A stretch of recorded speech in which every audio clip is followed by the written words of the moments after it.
μια συνέντευξη για την περίοδο της Χούντας. Την περίοδο της Χούντας, στη δικτατορία σας, ποια ήταν η ηλικία? 30 ετών. Ποια ήταν η οικογενειακή σας κατάσταση? Ήμουν το έβδομο παιδί από 10 αδέλφια. Σε ποιο μέρος της Ελλάδας ζούσατε εκείνη την Στην περίοδο? Αθήνα. Ποια ήταν η οικονομική σας κατάσταση? Δούλευα σε μια εταιρεία μεγάλη. Αλλαγές στην καθημερινότητά σας. Πώς λειτουργήσε η έλλειψη της δημοκρατίας και ο φόβος σας? Την εποχή αυτή ήταν όλα πολύ ωραία. Εγώ όμως ως πολυλογάς εξέφραζα τις γνώμες μου πάντοτε και οδηγήθηκα 2 φορές στο ανακριτικό τμήμα και έδωσα μεγάλη μάχη για να τους πείσω ότι δεν ήταν μόνο αυτοί οι Έλληνες, υπήρχαν και άλλοι Έλληνες. Δυσαρεστήθηκα γιατί έμαθα κάποτε μετά ότι αυτοί είχαν ένα φόβο από τους δεξιούς αξιωματικούς και από δεξιές παρατάξεις και πιάναν ορισμένα στελέχη αξιωματικών ή και πολιτικών δεξιών και τους ξυλοκοπάγανε. Αυτό ήταν το μοναδικό λάθος της Χούντας. Να το καθαρίσουμε και αυτό. Το οικογενειακό σας περιβάλλον, Ήταν μια χαρά όλοι. το φιλικό περιβάλλον, Και εκεί παλά, πολύ καλά όλα. το Όλα εργασιακό περιβάλλον, και στο εργασιακό. Από το εργασιακό περιβάλλον νομίζανε ότι εγώ ήμουν αντιφουτικός, εγώ ούτε φουτικός ήμουν, ούτε αντιφουτικός.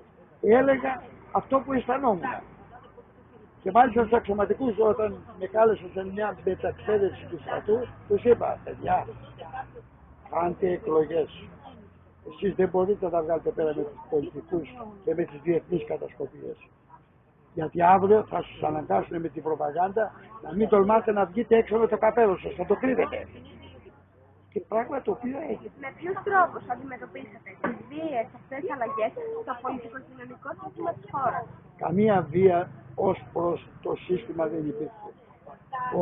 Ο κόσμος ανέπτυξε και οικονομικά.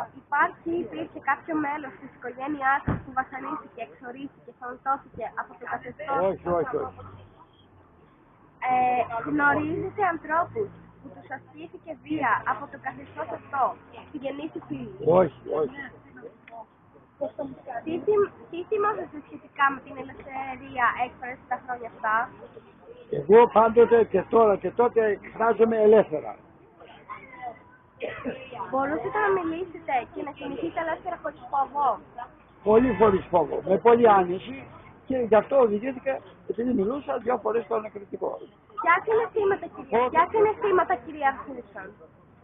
Άνεσης και ασφάλειας, υπερασφάλειας. Με ποιους τρόπους καταφέρατε να επιβιώσετε και να αντιμετωπίσετε αυτή την κατάσταση τα χρόνια της δικτατορίας, προσωπικός, οικογενειακός? Εργαζόμασταν ειρηνικά και αποδοτικά. Με αξία της δραχμής, τεράστια αξία. Το ελληνικό 500 είχε 10πλάσια αξία από το δολάριο. Με ποιους τρόπους καταφέρετε να επιβιώσετε και να αντιμετωπίσετε αυτή την κατάσταση τα χρόνια της δικτατορίας, προσωπικός ή οικογενειακός?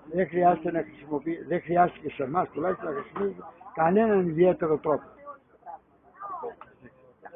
Ποια ήταν η πολιτική σας θέση απέναντι στη δικτατορία?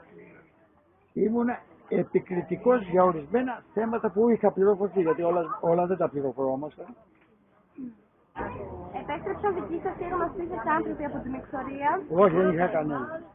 Περιγράψτε γεγονότα και στιγμές που έμειναν ανεξίτηλα στη μνήμη Τα σας. περιέγραψα όλα. Περιγράψτε γεγονότα που άλλαξαν τη ζωή σας σε σχέση με την περίοδο της Χούντας. Τα γεγονότα ήταν ο ερχομός του Καραμανλή από την Ευρώπη. Αυτά άλλαξαν τη ζωή και τη δική μας και όλων των Ελλήνων, Για ποιους λόγους οδηγήθηκε η χώρα στην δικτατορία? διότι οι πολιτικοί είχαν ήδη καταστρέψει τη χώρα τότε. Ποιοι οδήγησαν τη χώρα στην έξοδο από τη δικτατορία? Οι μυστικές υπηρεσίες. Τι είναι κατά τη γνώμη σας οι σύγχρονοι κίνδυνοι σε σχέση με την πολιτική πραγματικότητα των τελευταίων δεκαετιών? Τι είναι ο σύγχρονος κίνδυνος? Ο σύγχρονος κίνδυνος. Ποιος είναι? Ο σύγχρονος κίνδυνος είναι η διαφθορά, ρε παιδιά. Ναρκωτικά.